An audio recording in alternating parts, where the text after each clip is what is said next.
नमस्कार दोस्तों, कैसे हैं आप सब। आशा करता हूं आप सभी बहुत अच्छे होंगे। मैं भी अच्छा हूं। आज बात करेंगे यूट्यूबर मनोज दे के बारे में।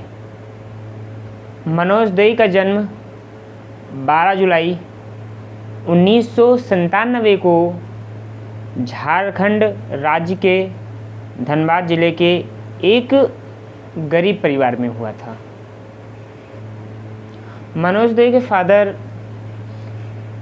पंचर बनाने का काम करते थे, जो मुश्किल से दिन भर में 250 रुपये तक कमा लेते थे। मनोज दे के फादर पढ़े लिखे कम थे, लेकिन वो अक्सर ज्ञान की बातें किया करते थे। उनको दुनिया की बहुत ज़्यादा समझ थी, लेकिन कोई भी व्यक्ति उनको वैल्यू नहीं देता था। कोई भी व्यक्ति मनोज दे के फादर की बातों को सही से नहीं सुनता था, क्योंकि सभी की नज़र में मनोज दे के फादर एक पंचर बनाने वाले हैं। ऐसा खुद मनोज दे ने अपने एक इंटरव्यू में बताया है। इनका घर बहुत छोटा सा था, घास फूस का बना हुआ था। इनके घर में इनके माता पिता, इनकी दादी, इनकी 2 बहनें और मनोज दे को मिलाकर कुल 6 लोग रहते थे उस छोटे से घर में। और ये घर इतना छोटा था, इतना जर्जर था कि बारिश में इसमें से पानी भी टपकने लगता था। और उसी घर में सारा काम भी होता था। पढ़ाई करना, खाना बनाना, सोना, जितने भी काम थे सब उसी छोटे से घर में, जो पूरी तरीके से जर्जर हो चुका था, उसी घर के अंदर ही होते थे। मनोज दे के घर की स्थिति जो थी वो बहुत ही ज़्यादा दयनीय थी। बहुत ही ज़्यादा इनके घर की स्थिति खराब थी। बहुत मुश्किल से इनके घर का किसी तरीके से खर्च ही चल पाता था।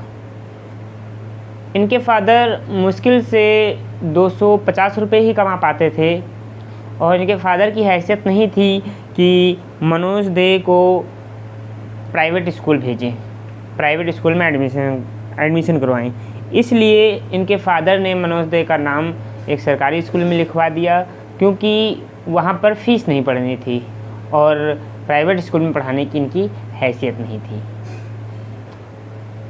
सरकारी स्कूलों की क्या स्थिति है आप सभी जानते हैं।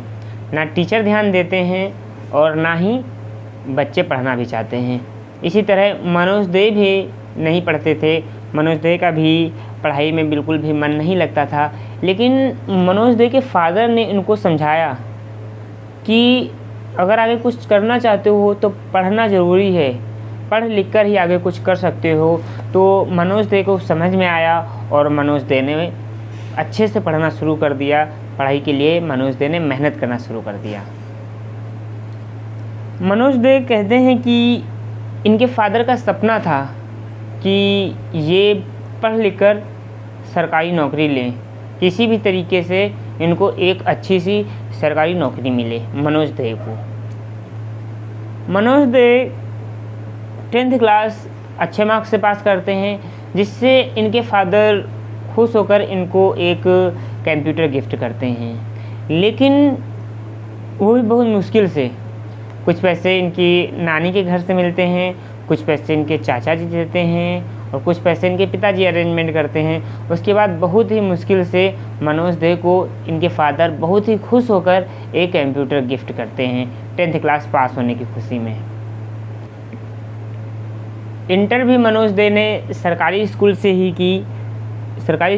किया। इंटर पास करने के बाद मनोज दे को समझ में नहीं आ रहा था कि आगे क्या किया जाए। मनोज दे तो बीटेक वगैरह करना चाहते थे, लेकिन इनकी फैमिली ऐसी थी कि इनकी हैसियत नहीं थी कि मनोज दे को बीटेक करा सके, क्योंकि बीटेक में अच्छा खासा पैसा लगता। तब मनोज दे के फादर ने मनोज दे को सलाह दी कि तुम ITI कर लो, क्योंकि ITI में कम पैसा लगेगा, ITI जो है वो कम पैसे में हो जाएगा। तो फिर मनोज दे ने ITI करने की सोची, जिसकी फ़ीस उस समय 15,000 रुपये थी, लेकिन इनके फादर एक साथ इतना पैसा देने में सक्षम नहीं थे। इसलिए मनोज दे को जो 10th क्लास में कंप्यूटर गिफ्ट में मिला था, मनोज दे ने अपनी ITI की फ़ीस भरने के लिए उस कंप्यूटर को बेच दिया और उससे जो कुछ पैसे मिले और घर से कुछ पैसा लिया, फिर इन्होंने ITI की फ़ीस को भरा जो 15,000 रुपये थी। ITI करने के साथ साथ मनोज दे अपनी पॉकेट मनी के लिए, क्योंकि फ़ादर की इतनी इनकम थी नहीं कि फ़ादर इनको पैसे दे सके इनके खर्च के लिए, तो मनोज दे छोटे छोटे बच्चों को पढ़ाने लग गए और उससे जो भी थोड़ा बहुत पैसा मिलता, इनकी ज़रूरतें पूरी हो जाती, आवश्यक ज़रूरतें जो इनकी होती थी वो पूरी हो जा रही थी उस पैसे से। जब मनोज दे का ITI पूरा हो गया, मनोज दे ने ITI कर लिया, तो मनोज दे के घर से इन पर प्रेशर आने लगा कि अब तुमको कुछ करना चाहिए, अब तुमको कुछ करना पड़ेगा, क्योंकि घर के खर्च बढ़ते जा रहे हैं और इनकम जस की तस है।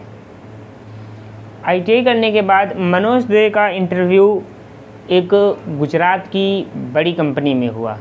उस इंटरव्यू को देने के लिए मनोज दे अपने 3 दोस्तों के साथ गुजरात निकल गए और वहाँ पर मनोज दे का उस कंपनी में सिलेक्शन भी हो गया। और मनोज दे जब उस कंपनी पहुँचे तो उन्होंने देखा कि वहाँ पे बहुत बड़ी बड़ी मशीनें लगी हुई हैं और मशीनों को ऑपरेट करना तो वहाँ पे सिखाया जाता मनोज दे को भी। और वहाँ का जो टेम्परेचर था वो लगभग 42 डिग्री सेल्सियस 45 डिग्री सेल्सियस के आसपास था। तो मनोज दे ने सोचा कि मनोज दे के बस की बात नहीं है यहाँ पे काम कर पाना, वर्क कर पाना इतनी गर्मी में। इसलिए उन्होंने अपने घर पे कॉल किया और वहाँ की स्थिति बताई कि ऐसी ऐसी बात है। तो मनोज दे की मम्मी ने उनको वापस बुला लिया, कहा कि तुम वापस आ जाओ और यहीं कोई अपना काम देख लेना, यहीं पे करना, वहाँ परेशान होने की ज़रूरत नहीं है।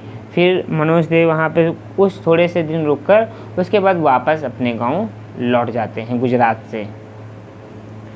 फिर मनोज दे अपने घर पहुँचते हैं और फिर से वो छोटे छोटे बच्चों को होम ट्यूशन देने लगते हैं, पढ़ाने लगते हैं। और साथ ही साथ मनोज दे एक साइबर कैफ़े में भी काम करने लगते हैं, एक साइबर कैफ़े भी ज्वाइन कर लेते हैं।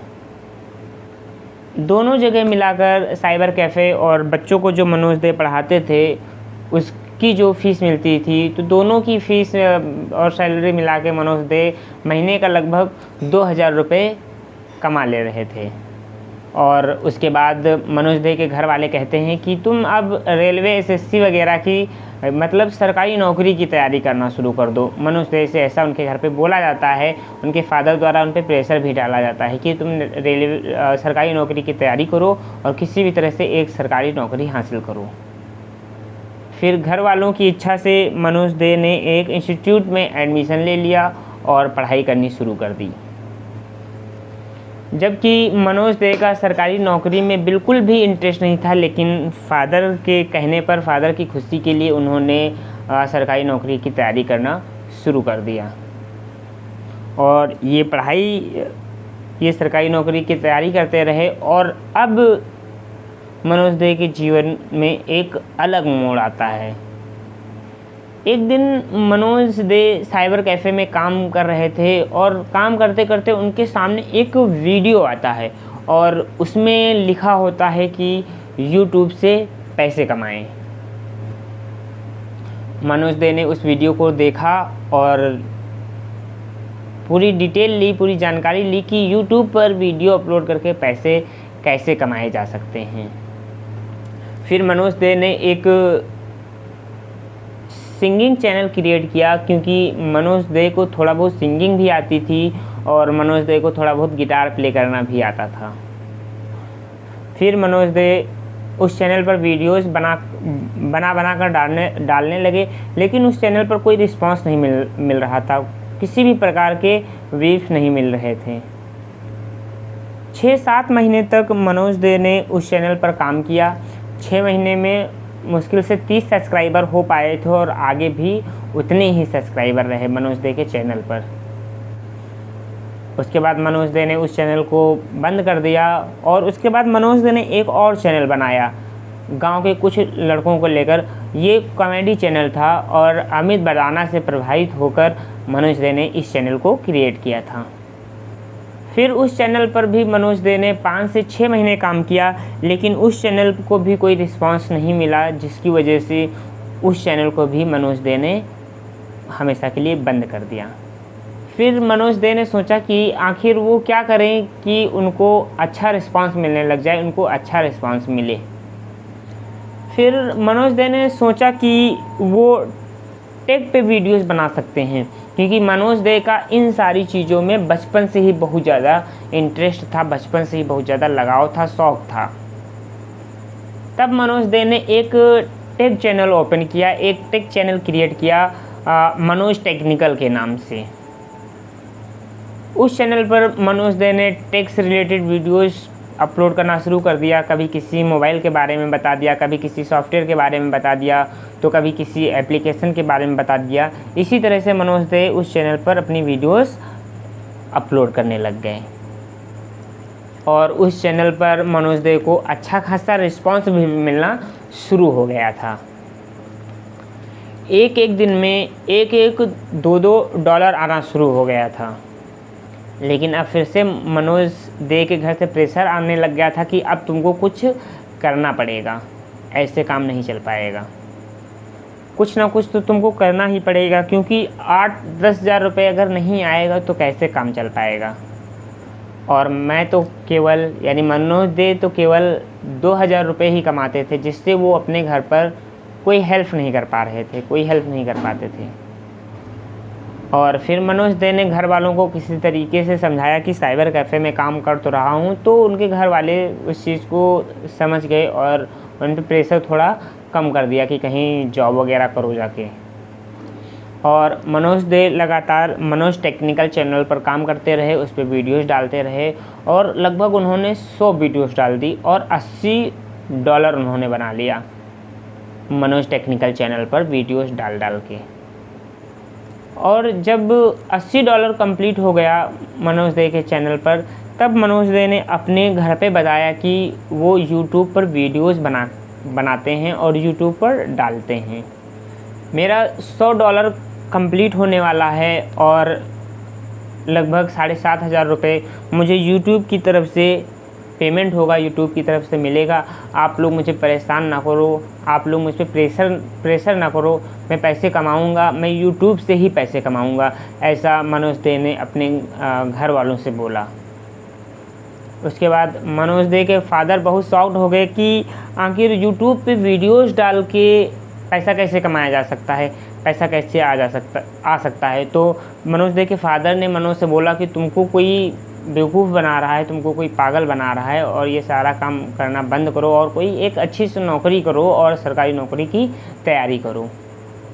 और इसके लिए मनोज दे को कई बार घर पे डांट भी पड़ी कि ये सब फालतू की चीज़ें क्यों कर रहे हो, इनसे कुछ नहीं होने वाला है। फिर उसी बीच मनोज दे के साथ एक बहुत ही बड़ी दुर्घटना हो जाती है। मनोज दे के चैनल का अकाउंट डिसेबल्ड हो जाता है हमेशा के लिए, क्योंकि यूट्यूब में जो गाइडलाइंस होती हैं वीडियोस डालने को लेकर, जो रूल और रेगुलेशंस होते हैं, उस समय मनोज दे को उनके बारे में किसी भी प्रकार की कोई जानकारी नहीं थी। अब मनोज दे के साथ 2 समस्याएं थी। एक तो उनका चैनल बंद हो चुका था, दूसरा उन्होंने अपने घर पे बता रखा था कि 1 से 1.5 महीने में पेमेंट आने वाला है। अब वो अपने घर पर कैसे समझाएं। और इसके चलते फिर मनोज दे डिप्रेशन का शिकार हो गए, वो डिप्रेशन में चले गए। उन्होंने सोचा कि शायद उनकी किस्मत में यूट्यूब नहीं है, वो यूट्यूब से पैसा नहीं कमा पाएंगे। फिर मनोज दे के घर से और भी ज़्यादा प्रेशर आने लगा, रिश्तेदार भी बोलने लगे, पड़ोसी भी बोलने लगे कि ये लड़का क्या करता रहता है, ये लड़का पागल हो गया है, मोबाइल का कैमरा खोल के पता नहीं क्या क्या बकता रहता है। ऐसी सारी बातें होने लग गई थी मनोज दे के पड़ोस में भी और मनोज दे के रिश्तेदारियों में भी यही सारी बातें हो रही थी मनोज दे को लेकर। इन सारी चीज़ों को लेकर मनोज दे बहुत परेशान हुए, बहुत डिप्रेशन में चले गए। और फिर मनोज दे ने 1-2 महीने के लिए यूट्यूब को पूरी तरीके से छोड़ दिया और फिर से वही काम, बच्चों को पढ़ाना, साइबर कैफ़े जाना, साइबर कैफ़े में काम करना, यही सब फिर से उनका चलने लग गया था। 1-2 महीने बाद फिर मनोज दे ने सोचा कि आखिर उनका लग ही क्या रहा है, इंटरनेट तो फ्री ही मिल जा रहा है, क्योंकि उस समय जो जियो सिम था वो फ्री में डाटा दे रहा था, फ्री में इंटरनेट दे रहा था। उसके बाद 1-2 महीने के बाद डिप्रेशन से बाहर निकलकर मनोज दे ने फिर से एक यूट्यूब चैनल बनाया, जो आज हम सबके सामने ही है। मनोज दे के नाम से चैनल क्रिएट किया मनोज दे ने, और मनोज दे ने अपना नया यूट्यूब चैनल बनाया। लेकिन उस समय तक यूट्यूब पर एक रूल आ गया था कि जब तक आपके 4000 घंटे वॉच टाइम नहीं पूरा होता है और 1000 आपके सब्सक्राइबर्स नहीं होते हैं, तब तक आपका चैनल मोनेटाइज नहीं कर सकते हैं। और ये सब देखकर मनोज दे ने सोच लिया कि मनोज दे के नसीब में यूट्यूब है ही नहीं। और फिर मनोज दे ने वीडियोस बनाना शुरू कर दिया और वीडियोस अपलोड भी करना शुरू कर दिया। और 4 महीने में ही मनोज दे ने 4000 घंटा वॉच टाइम और 1000 सब्सक्राइबर पूरे कर लिए। वॉच टाइम और सब्सक्राइबर पूरा होने के बाद मनोज दे का चैनल चला गया रिव्यू होने के लिए, रिव्यू पे चला गया मनोज दे का चैनल। रिव्यू पे जाने के बाद मनोज दे का चैनल मोनेटाइज हो ही नहीं पा रहा था।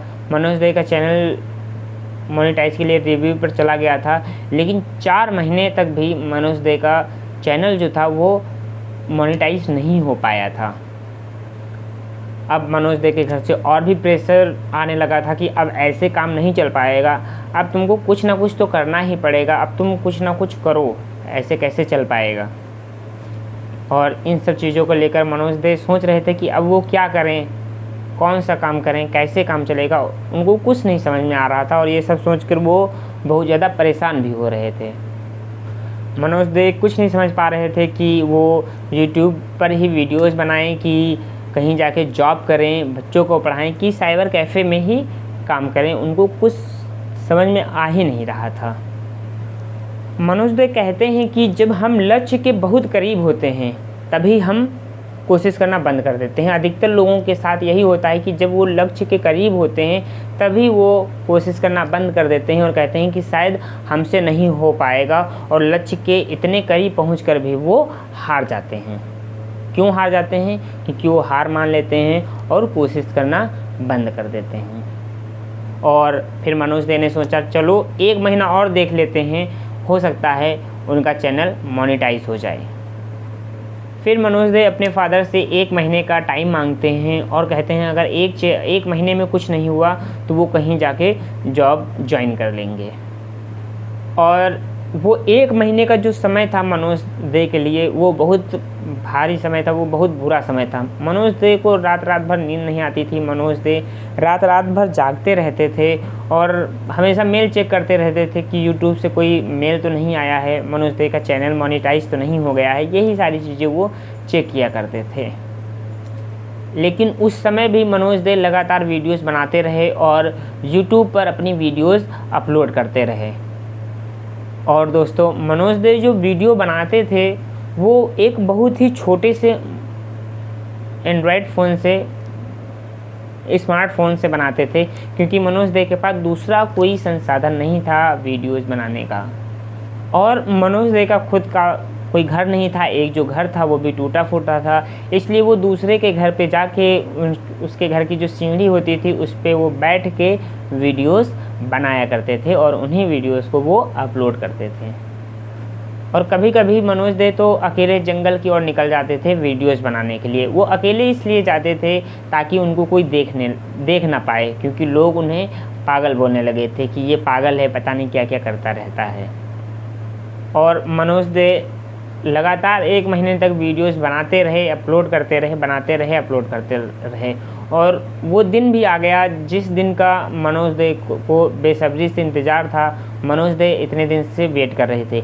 एक दिन जब मनोज दे सोकर उठे और उन्होंने मेल चेक किया तो यूट्यूब से मेल आया था कि आपका चैनल मोनेटाइज हो चुका है। ये पढ़कर मनोज दे की खुशी का ठिकाना नहीं रहा, लेकिन वो अपनी खुशी किसी से एक्सप्रेस नहीं कर पा रहे थे क्योंकि किसी को यूट्यूब के बारे में ज़्यादा जानकारी नहीं थी और वैसे भी उनके पड़ोसी, उनके रिश्तेदार उनको पागल ही बोलते थे कि ये पता नहीं क्या करता रहता है। तो मनोज दे उस मेल को देख के, पढ़ के बहुत ही ज़्यादा खुश हुए थे, बहुत ही ज़्यादा। मनोज दे का जब चैनल मोनेटाइज हुआ उस समय मनोज दे के चैनल पर लगभग 33,000 सब्सक्राइबर हो चुके थे और 33,000 सब्सक्राइबर होने की वजह से मनोज दे के चैनल पर अच्छा खासा व्यूज़ भी आने लग गया था। और इस तरह से $200 मनोज दे 1 महीने में ही कमा लिए थे, जो लगभग 14,000 रुपये होता है। मनोज दे का जो फर्स्ट पेमेंट होता है 14,000 रुपये का, वो उनके बैंक अकाउंट में आ जाता है। और जब मनोज दे के अकाउंट में उनका पेमेंट आता है, फिर मनोज दे अपने घर जाते हैं और अपने घर पे बताते हैं कि उनका पेमेंट आ गया है और उनके घर वाले बहुत खुश होते हैं और उनके फादर को फिर यकीन हो जाता है कि हाँ, मनोज दे जो कह रहा था वो सही कह रहा था कि यूट्यूब पे वीडियोस डाल के पैसे कमाए जा सकते हैं, पैसे कमा सकते हैं। मनोज दे ने अपनी कड़ी मेहनत से खुद को साबित कर दिया था, अपने पड़ोसियों का मुंह बंद कर दिया था, अपने रिश्तेदारों का मुंह बंद कर दिया था। फिर उसके बाद मनोज दे के चैनल पर लोगों का बहुत ज़्यादा प्यार आने लगा। मनोज दे का चैनल रॉकेट की तरह उड़ने लग गया था। एक ही साल में मनोज दे के मेहनत से उनका जो हज़ारों में इनकम था वो लाखों में बदल गया था।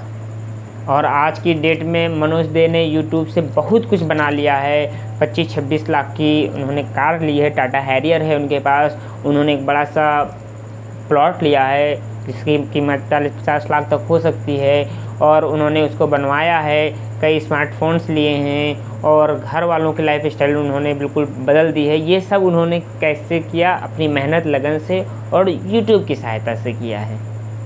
मनोज दे कहते हैं कि मैंने यूट्यूब से तो बहुत पैसा कमाया है, लेकिन मेरे लिए जो सबसे बड़ी बात थी, जो सबसे बड़ा अचीवमेंट था मेरे लिए, वो ये था कि मेरे पापा को रिस्पेक्ट दिलाना। जब मेरे पापा पंचर बनाते थे तो मेरे पापा को कोई रिस्पेक्ट नहीं देता था, उनकी कोई वैल्यू नहीं करता था क्योंकि वो एक पंचर बनाने वाले थे। और आज की डेट में लोग उनको अच्छे से सुनते हैं, उनकी रिस्पेक्ट करते हैं, उनकी बात को वैल्यू देते हैं और ये मेरे लिए बहुत बड़ा अचीवमेंट था। आज सब बोलते हैं कि देखो मनोज दे के पापा आ रहे हैं। आज मेरे नाम से मेरे पापा को पहचाना जाता है, जो मेरे लिए बहुत ही बड़ी बात है। इससे बड़ी बात मेरे लिए और क्या हो सकती है कि मेरी वजह से मेरे पापा का सम्मान हो रहा है।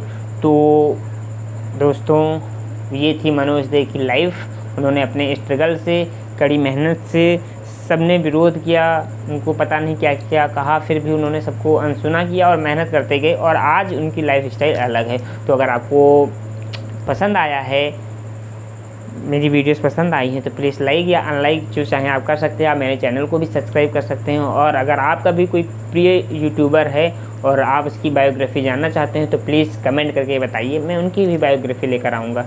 Thank you.